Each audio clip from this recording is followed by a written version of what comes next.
School का homework. बहुत समय पहले किसी शहर में 8 साल का शिवम अपने मम्मी पापा के साथ रहता था। शिवम को खेलना और घूमना बहुत अच्छा लगता था। इस सब में वो हमेशा स्कूल के होमवर्क को टाल देता था। मम्मी, स्कूल का होमवर्क मैं कल करूंगा। और जिस दिन स्कूल में टीचर होमवर्क चेक करती थी, उस दिन वो कोई ना कोई बहाना लगाकर स्कूल की छुट्टी कर लेता था। मम्मी, मेरा पेट बहुत दर्द कर रहा है, मैं आज स्कूल नहीं जा सकता। ठीक है शिवम, आज तुम घर पर ही आराम करो। ऐसे ही बहुत दिनों से चल रहा था। फिर एक दिन अचानक टीचर ने क्लास में सभी बच्चों से कहा, बच्चों, कल मैं आप सबकी तीनों सब्जेक्ट्स इंग्लिश, हिंदी और मैथ्स की नोटबुक चेक करूंगी। इसलिए कल सभी बच्चे अपनी नोटबुक्स लेकर आएंगे। Okay teacher. शिवम का दोस्त अंकित जानता था कि शिवम की कोई भी नोटबुक कंप्लीट नहीं है।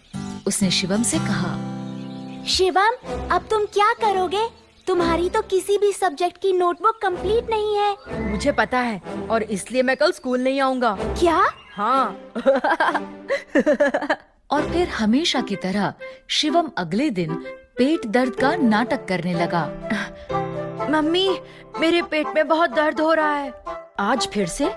चलो ठीक है, तुम आज भी घर पर आराम करो। इस तरह शिवम की स्कूल से छुट्टी हो गई। स्कूल में टीचर एक एक कर सभी बच्चों की नोटबुक्स चेक कर रही थी। तभी टीचर ने अपनी घड़ी में देखा कि स्कूल की छुट्टी का समय हो रहा है। ये देखकर उन्होंने सभी बच्चों से कहा, बच्चों, अभी स्कूल की छुट्टी का समय हो रहा है, इसलिए जो बच्चे रह गए हैं उनकी नोटबुक्स मैं कल चेक करूंगी। उसी शाम जब पार्क में खेलते हुए शिवम अंकित से मिला तो अंकित ने उसे सारी बात बताई। टीचर ने कहा है कि जो बच्चे रह गए हैं उनकी नोटबुक्स वो कल चेक करेंगी। अच्छा, तो फिर मैं कल भी नहीं आऊंगा। अगले दिन भी बच्चों की नोटबुक्स चेक करते करते स्कूल की छुट्टी का समय हो गया और एक बार फिर टीचर ने बच्चों से कहा, जो बच्चे आज भी रह गए हैं उनकी नोटबुक्स कल चेक होंगी। इस बार भी अंकित ने शिवम को ये बता दिया, आज भी छुट्टी का समय हो गया, इसलिए टीचर ने कहा है कि बाकी बच्चों की नोटबुक्स वो कल चेक करेंगी। अच्छा, मतलब मुझे कल भी छुट्टी करनी पड़ेगी। ऐसे ही 3 दिन और बीत गए। टीचर 3 दिन तक नोटबुक चेक करती रही और शिवम कोई ना कोई बहाना लगाकर स्कूल की छुट्टी करता रहा। छठे दिन जब शिवम ने बहाना लगाने की कोशिश की तो मम्मी ने उसकी बात नहीं मानी और गुस्से में उससे कहा, मैं तुम्हें 6 दिन से देख रही हूँ। तुम तबीयत का बहाना बनाते हो और छुट्टी हो जाने पर सारा दिन दोस्तों के साथ खेलते हो। इसलिए आज तो तुम्हें स्कूल जाना ही पड़ेगा। लेकिन मम्मी, मेरा पेट बहुत दर्द कर रहा है। तुम चुपचाप स्कूल जाते हो या मैं तुम्हारे पापा को बुलाऊं? शिवम को अपने पापा से बहुत डर लगता था, इसलिए वो स्कूल जाने के लिए तैयार हो गया। ठीक है मम्मी, मैं स्कूल जाता हूँ। शिवम तैयार होकर स्कूल पहुंचा। क्लास में जैसे ही टीचर की नजर उस पर पड़ी, टीचर ने उससे कहा, शिवम, तो आज तुम स्कूल आ ही गए। मैं बहुत दिनों से तुम्हारा ही इंतजार कर रही थी। अब जल्दी से अपनी सभी नोटबुक्स लेकर मेरे पास आओ। आज मैं तुम्हारी नोटबुक्स चेक करूंगी। ये सुनकर शिवम बहुत डर गया। वो डरते डरते खड़ा हुआ और बोला, टीचर, आज मैं नोटबुक्स लाना भूल गया।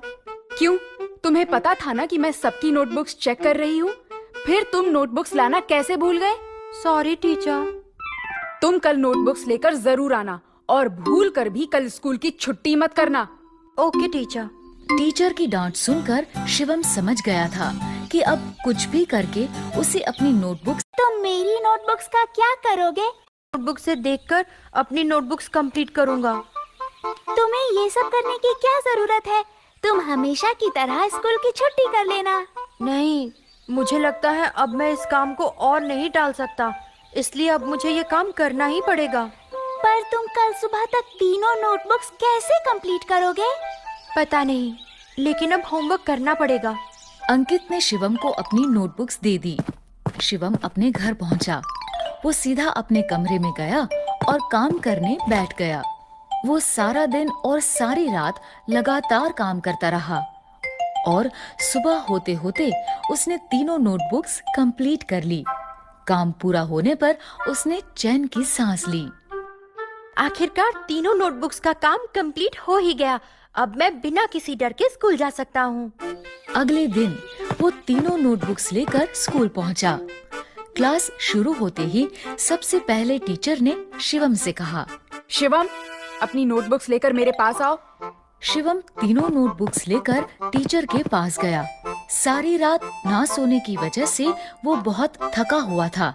उसकी आंखें भी लाल हो गई थी। लीजिए टीचर, मेरी नोटबुक्स। टीचर ने शिवम का थका हुआ चेहरा देखा तो वो समझ गई कि उसने ये नोटबुक्स सारी रात जागकर कंप्लीट की है। उन्होंने शिवम को समझाते हुए कहा, मैं जानती थी कि तुम्हारी नोटबुक्स कंप्लीट नहीं है। इन नोटबुक्स को तुमने सारी रात जागकर कंप्लीट किया है, इसलिए थकान के कारण तुम्हारी आंखें इतनी लाल लग रही हैं। शिवम, इसलिए कहते हैं कि हमें अपना सारा काम साथ साथ करना चाहिए, ताकि बाद में हम सारा काम एक साथ करने की मुसीबत से बच सके। ये बात तुम हमेशा याद रखना कि टालने से कभी भी कोई काम खत्म नहीं होता है, बल्कि और बढ़ जाता है। शिवम टीचर की बात समझ गया। उसने कहा, सॉरी टीचर, अब से मैं सारा काम साथ साथ ही करूंगा और कभी किसी काम को कल के लिए नहीं टालूंगा। इस तरह शिवम की हर काम को टालने की आदत छूट गई और वो हर काम समय पर करने लगा। अगर आपको हमारी